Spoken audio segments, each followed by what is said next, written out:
Ian Jones, good morning. Good morning. How's your day going? Today I'm doing work for the college. I've been doing that sort of most days, so that's taken up I suppose, the lion's share of my time at home. So I'm not sort of in any way sort of desperate, sort of crawling up the walls, wondering what to do next. And when I'm not working, I'm sort of turning my sort of Amazon rainforest around the house into hopefully a beautifully sculpted Japanese garden, which was always there. So I've got two projects on the go, and also I'm getting out and about running because obviously I'm trying to keep fit and get outdoors.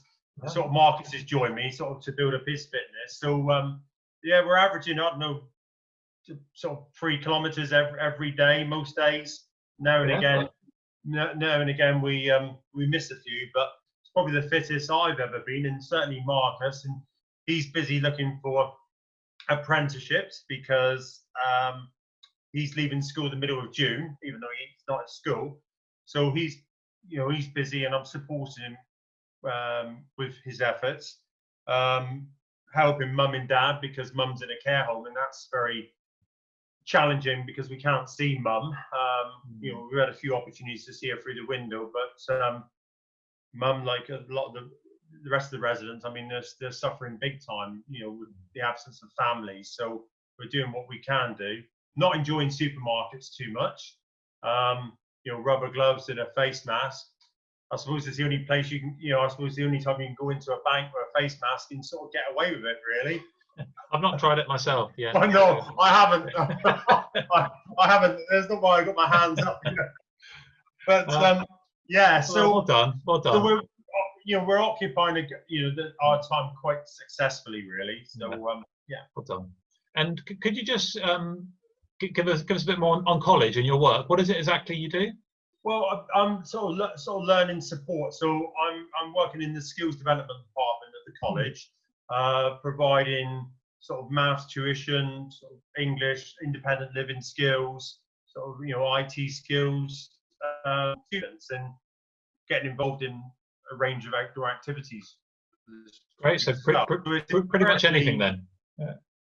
Yeah, it's very adaptable, and it sort of suits my character nicely because I've been good with purely being sort of office bound, work based. So yeah, they say variety is the spice of life, and I'm certainly getting that. Well done. So there's lots going on, but you're hanging on in there. You're keeping going. Yeah, absolutely, yes. Well done. Come on. Ian, could you just remind us how you came to be part of St Matthew's and a bit of your journey, just in a few words, but what's your kind of story, how you came to be part of things? Well, I was always part of the Sunday school as I was growing up. I sort of moved between two churches. It was a Methodist Central Hall. Here in Plymouth? Yeah, absolutely. And the Stonehenge church, which is no longer there, that's been sort of rubbled and turned into flat. So I've got a lot of fond memories because the vicar there at the time, he did a lot for the community, especially for sort of the lads who didn't have a lot to do at the time, belonging to the football club. Yeah, he really sort of burned the midnight oil, trying to sort of rack his brains of activities for all the young people to get involved in. And I suppose it's not an uncommon story. I sort of lost touch with the church, even though my prayers were there. Not so often, I don't want to lie. I sort of lost my way, and I think the only significant time I remember speaking to God is when I was in a pretty nasty accident in the French Alps, and I think in theory I should have lost my life. And I remember being stuck on that in the hours of the morning, where I should have went down over the cliff edge and the glacier below. I remember really thanking God and praising God at that point, because I should have been gone, and my friend with me, because we were both, but by the grace of God, we lived, we were rescued, lived to tell the tale. So then when when I bring St Matthew's into it, Marcus always had a connection because he was at Elberson. But on one summer's day, I went to one of the summer fetes, and I was by myself with Marcus. I was sat down. I think Marcus was getting engaged with one of the activities going on. This really sort of lovely gentleman sat down next to me, and we had a chat. And he just asked about me and vice versa. And he said he ever thought of coming to St Matthew's. And I thought, well, no, I haven't been inside the church. He said, well, come up, and come and meet everyone. And I thought, why not? And of course, when I did go into the church, and I felt very, very welcome. I still felt a little bit, uneasy, because even though it was a very welcoming church, I didn't know anyone, and I was sort of by myself. The guy who I was speaking to was Rod Thomas. So there was a connection. He came over to see me, introduced me, and I sort of really haven't looked back. Obviously, a few things have been happening in my life where, unfortunately, I've had to sort of dip out of church, but I still haven't lost my connection with God. And obviously, I've got a very supportive house group with, Chris and Andy and Nigel and Alan, tremendous guys. And, we all give each other a lot of support. And I do look forward to, the Bible, meetings that we have every couple of weeks. Well, we're doing it weekly at the moment, so, which is fun, because it gets a chance to sort of offload anything that's going on in our lives.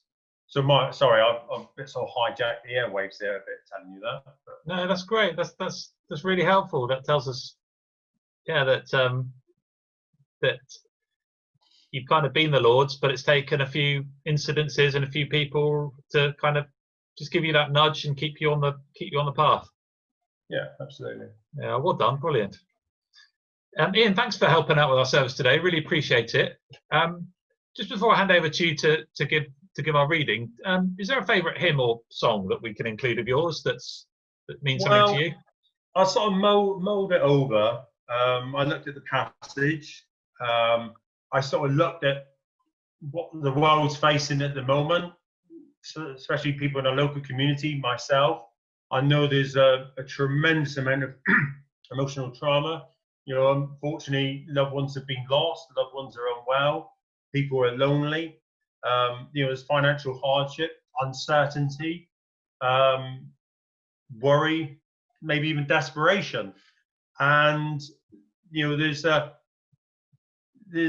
hymn that sums it up, that no matter what's going on in your life, that burden can be sort of released by speaking to Jesus and sort of offloading, the weight that's hanging around your shoulders or your neck, and speaking to the Lord.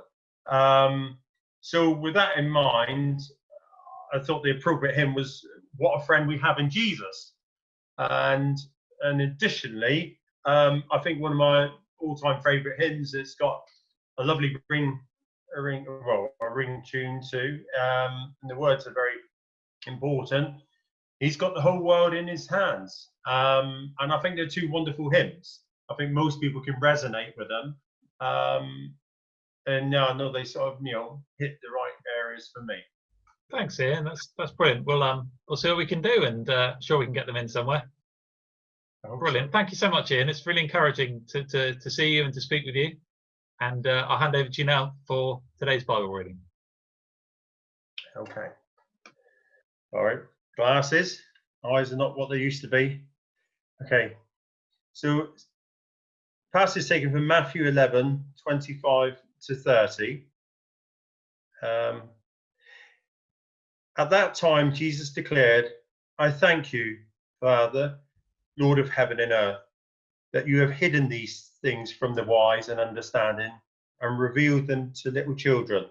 Yes, Father, for such was your gracious will.